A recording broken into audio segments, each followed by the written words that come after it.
സൗഭദ്ര ആയുർവേദ ആശുപത്രിയുടെ ഗൃഹ വൈദ്യ അറിവുകൾ ആണ് ഞാൻ യൂട്യൂബ് വഴി നിങ്ങൾക്ക് നൽകിക്കൊണ്ടിരിക്കുന്നത്. എന്നാൽ എല്ലാ ശനിയാഴ്ചകളിലും ഈ എൻ്റെ കഴിഞ്ഞുപോയ കാലങ്ങളിലെ ചികിത്സയുടെ അത്ഭുതകരമായിട്ടുള്ള ചില അനുഭവ സാക്ഷ്യങ്ങൾ പങ്കുവയ്ക്കുകയാണ്. കഴിഞ്ഞ ദിവസം ഞാൻ ഇട്ടത് ക്യാൻസർ മാറി വന്ന ഒരു സ്ത്രീയെക്കുറിച്ചാണ്. ഇന്ന് മുലപ്പാൽ കുടിച്ചാൽ ആ കുഞ്ഞ് കഴിക്കുന്ന മുലപ്പാൽ അപ്പം തന്നെ ഛർദ്ദിച്ച് കളയും. അതിനെക്കുറിച്ചാണ് ഇന്നത്തെ നിങ്ങളുമായി ഞാൻ പങ്കുവെക്കുന്ന അനുഭവ സാക്ഷ്യത്തിൻ്റെ അറിവ്. ഒരു സ്ത്രീ ആറ്റുനോറ്റ് പ്രാർത്ഥനയും നേർച്ചയും ഒക്കെ കഴിഞ്ഞ് പല അമ്പലങ്ങളും പല പള്ളികളും ഒക്കെ കയറിയിറങ്ങി 6 വർഷങ്ങൾക്ക് ശേഷമാണ് ഒരു കുഞ്ഞുണ്ടായത്. കോഴിക്കോട് മെഡിക്കൽ കോളേജിൽ വെച്ച് പ്രസവം കഴിഞ്ഞു. ആ കുഞ്ഞ് ആദ്യം മുലപ്പാൽ കഴിച്ചപ്പോൾ തന്നെ ഛർദ്ദിച്ചു. എപ്പോൾ മുലപ്പാൽ കഴിച്ചാലും കുഞ്ഞ് ഛർദ്ദിക്കും. അങ്ങനെ ഒത്തിരി ടെസ്റ്റുകളൊക്കെ നടത്തി നോക്കി. അവസാനം ഡോക്ടർ വയറിൻ്റെ സൈഡിൽ ഹോൾ കൊടുത്ത് ട്യൂബിട്ട് മുലപ്പാൽ ഫീഡ് ചെയ്യാനായിട്ടുള്ള സംവിധാനം ഒരുക്കി. അതിനുശേഷം ഡോക്ടർ പറഞ്ഞു, ഈ കുട്ടിക്ക് കുടലിലെ ചില കുറച്ച് സ്ഥലങ്ങൾ ഒട്ടിക്കിടക്കുക. അപ്പോൾ മുലപ്പാൽ താഴേക്ക് എത്തുന്നില്ല, മുകളിലാണുള്ളത്. അതാണ് വൊമിറ്റ് ചെയ്ത് കളയുന്നത്. അതുകൊണ്ട് ആ ഒട്ടിയ ഭാഗത്ത് ഒരു സർജറി വേണ്ടി വരും. 1.5 വയസ്സിന് ശേഷം നമുക്ക് ആ സർജറി ചെയ്യാൻ പറ്റൂ എന്ന് പറഞ്ഞു. അങ്ങനെ അവർക്ക് ആകെ വലിയ മാനസിക പ്രയാസമുണ്ടാക്കിയ ഒരു അനുഭവമായിരുന്നു അത്. അപ്പോൾ ഈ അമ്മയും അവരുടെ ഭർത്താവും വീട്ടുകാരുമൊക്കെ മാനസികമായിട്ട് വലിയ പ്രയാസമുണ്ടാക്കി. ഒത്തിരി കാത്ത് പ്രതീക്ഷിച്ച് കിട്ടിയ ഒരു കുഞ്ഞ് മുലപ്പാൽ കുടിക്കുമ്പോൾ ഇങ്ങനൊരവസ്ഥ കണ്ടപ്പോൾ അവർക്ക് ആകെ വിഷമമായി. അങ്ങനെ പിന്നീടും അവർ പല ഡോക്ടർമാരെ കാണിച്ചെങ്കിലും അവർ അതുതന്നെ പറഞ്ഞു. ഒരിക്കൽ അവരെന്നെ കാണിക്കാൻ വന്നു കഴിഞ്ഞപ്പോൾ ഞാൻ ഇവരുടെ കാര്യങ്ങളൊക്കെ കേട്ടു. ഈ പെൺകുട്ടിയുണ്ട്, പെൺകുട്ടിയുടെ ഭർത്താവുണ്ട്, ഭർത്താവിൻ്റെ അച്ഛനും അമ്മയുമുണ്ട്, പെൺകുട്ടിയുടെ അച്ഛനും അമ്മയുണ്ട്, എല്ലാവരും കൂടി ഒരുമിച്ചാണ് വന്നത്. അപ്പോൾ അവർ ഈ കാര്യങ്ങളെല്ലാം പറഞ്ഞ് അവിടുത്തെ റിപ്പോർട്ടുകളുമൊക്കെ കാണിച്ചതിന് ശേഷം ഞാൻ ഈ പെൺകുട്ടിയോട് പറഞ്ഞു, നിങ്ങളുടെ കൈ വെള്ളയൊന്ന് കാണിക്കുക. കൈവെള്ള കാണിച്ചു കഴിഞ്ഞപ്പോൾ കൈവെള്ളയിൽ കൂടെ വെള്ളം ഒഴുകുകയാണ്, വിയർപ്പ്. അപ്പോൾ അവരുടെ അമ്മ പറഞ്ഞു, ഇവൾ സ്കൂളിൽ പോകുമ്പോൾ 3-4 തോർത്ത് കൊണ്ടുപോകാറുണ്ട്. 3-4 ടർക്കി, തോർത്തല്ല, 3-4 കർച്ചീഫ്, കനം കുറഞ്ഞ ടവല് കൊണ്ടുപോയി എടുത്തപ്പോൾ ചെറിയ ചെറിയ ടർക്കിയാക്കി കളഞ്ഞു. അങ്ങനെ അത് കൈ പിടിച്ചാൽ പോവുക. വരുമ്പോൾ എല്ലാം നനഞ്ഞ് കുഴഞ്ഞിരിക്കുമെന്ന് പറഞ്ഞു. പരീക്ഷ എഴുതാൻ പോകുമ്പോഴും ഈ പെൺകുട്ടിക്ക് പേന പിടിക്കണമെങ്കിൽ ഈ ടർക്കി അല്ലെങ്കിൽ ടവൽ കൂട്ടിയിട്ട് കയ്യിൽ വെച്ചിട്ടേ പേന പിടിച്ച് എഴുതാൻ പറ്റുള്ളൂ. അത്രമാത്രം വെള്ളം, പരീക്ഷ പേപ്പറിലേക്ക് വെള്ളം വീഴാതിരിക്കാൻ വേണ്ടി. ഇപ്പോൾ സ്കൂളിൽ പഠിക്കുന്ന കാലം മുതൽ ഈ പെൺകുട്ടിക്ക് വലിയ വിയർപ്പുണ്ട് എന്ന് ഞാൻ കണ്ടെത്തി. ഞാനൊരു കാര്യം മനസ്സിലാക്കി, വിയർപ്പ് അത് ഉപ്പാണ്. നമ്മളൊക്കെ ആരെങ്കിലും വിഷം കഴിക്കുകയാണെങ്കിൽ ഉപ്പുവെള്ളം കലക്കി കൊടുക്കുക. സാധാരണ അങ്ങനെയാണല്ലോ, കൂടുതൽ ഛർദ്ദിച്ചു പോകാൻ വേണ്ടിയിട്ട്.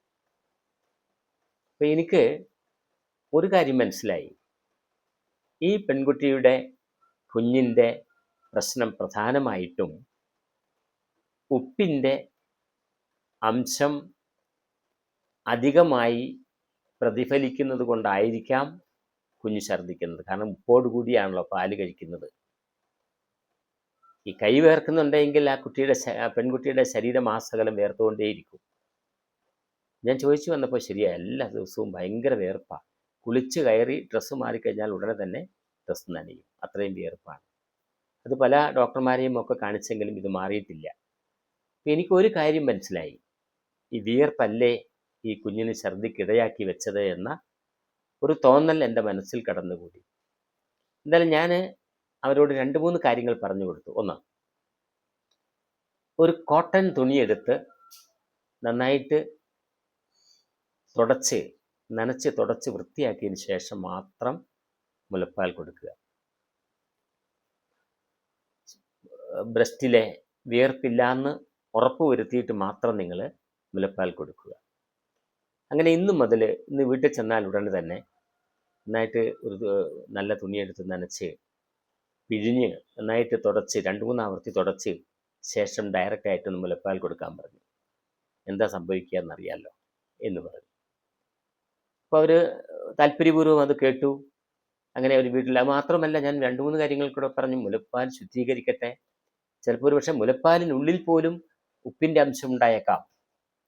അപ്പോൾ ആ ഉപ്പിൻ്റെ അംശം കുറയ്ക്കാനും മുലപ്പാലിനെ ഒന്ന് ശുദ്ധീകരിക്കാനും നല്ല മുരിങ്ങയുടെ ഇലയെടുത്ത് ചീനച്ചട്ടിയിൽ ഉള്ളിയൊക്കെ അരിഞ്ഞിട്ട് വെളിച്ചെണ്ണയിട്ട് നന്നായിട്ട് വറവിട്ടതിന് ശേഷം ഈ 1-2 പിടി മുരിങ്ങയില അതിൽ വേവിക്കുക.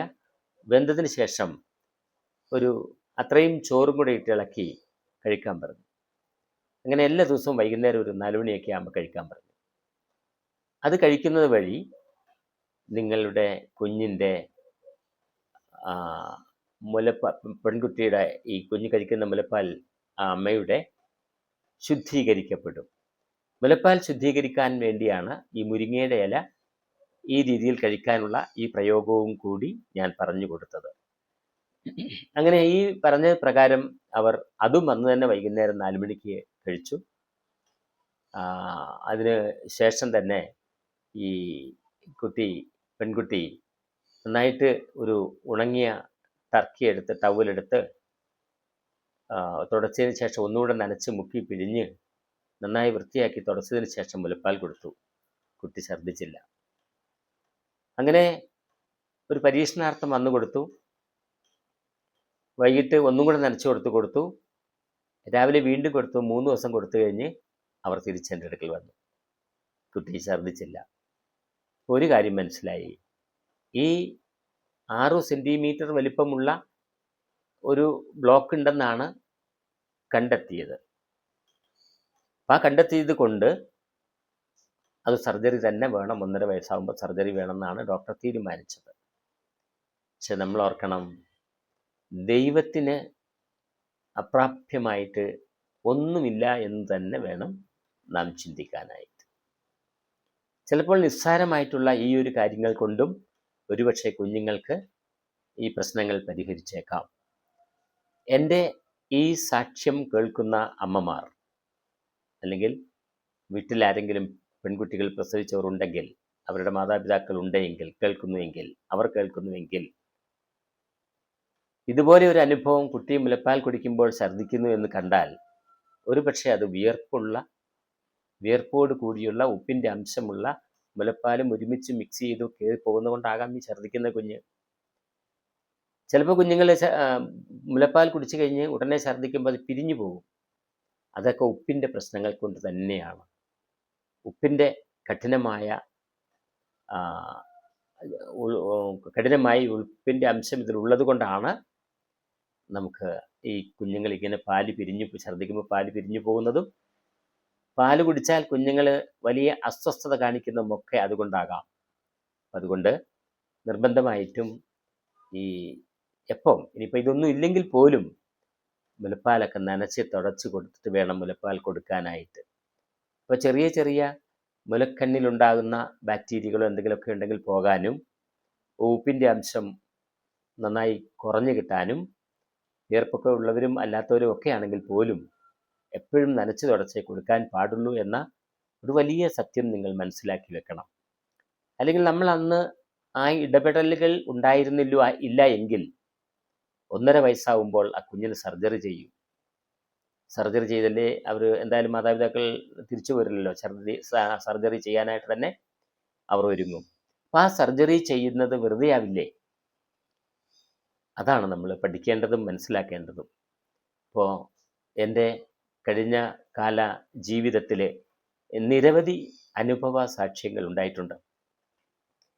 ഈ അനുഭവ സാക്ഷ്യങ്ങളും ഔഷധ ചെടികളെക്കുറിച്ചും പഴവർഗ്ഗങ്ങളെക്കുറിച്ചും ഒക്കെയുള്ള നല്ല ചിന്തകളും നല്ല അറിവുകളും ഒക്കെയാണ് ഞാൻ എൻ്റെ ഗൃഹവൈദ്യ പാഠപുസ്തകത്തിലൂടെ നിങ്ങൾക്ക് നൽകിയിട്ടുള്ളത്. അപ്പോൾ നിങ്ങളത് ഒരെണ്ണം നിർബന്ധമായിട്ട് വാങ്ങി വെക്കുകയും അത് നിങ്ങൾ ഒന്ന് വായിച്ചു നോക്കുകയും ഞാൻ ഈ പറയുന്ന അനുഭവ സാക്ഷ്യങ്ങൾ അതിലും പങ്കുവെച്ചിട്ടുണ്ട്. നീ ഇത് കേൾക്കുന്ന, ഇത് അനുഭവമുള്ള അല്ലെങ്കിൽ ഈ ഇത്തരം പ്രശ്നങ്ങളുള്ള ആളുകൾ അല്ലെങ്കിൽ എൻ്റെ അടുക്ക് വന്ന് അവരുടെ തന്നെ പ്രശ്നമാണെന്ന് അറിയുന്നവർ, അവർക്കൊരു വിഷമം ഉണ്ടാവാതിരിക്കാൻ മാത്രം ഞാൻ പേരുകൾ ഒന്നും ചേർക്കാതെ പറയുന്നു. പക്ഷെ ചിലപ്പോൾ ഒരുപക്ഷെ അവരും ഇത് കേൾക്കുമ്പോൾ അവർക്കും മനസ്സിലാവും ഇതെൻ്റെതാണെന്ന്. അങ്ങനെ ഈ കഴിഞ്ഞ കാല ചികിത്സാ അനുഭവങ്ങളിലൂടെ ധാരാളം ഇതുപോലെയുള്ള അത്ഭുത സാക്ഷ്യങ്ങൾ നമുക്കുണ്ടായിട്ടുണ്ട്. മരുന്നില്ലാതെ ചിലപ്പോൾ ചില നിമിത്തം അതൊരു ചിലപ്പോൾ ഒരു വലിയ ദൈവാനുഗ്രഹമായിട്ടാണ് ഞാൻ കാണുന്നത്. അപ്പം ഇങ്ങനെയും നമുക്ക് ചികിത്സാ രീതികളുണ്ട്.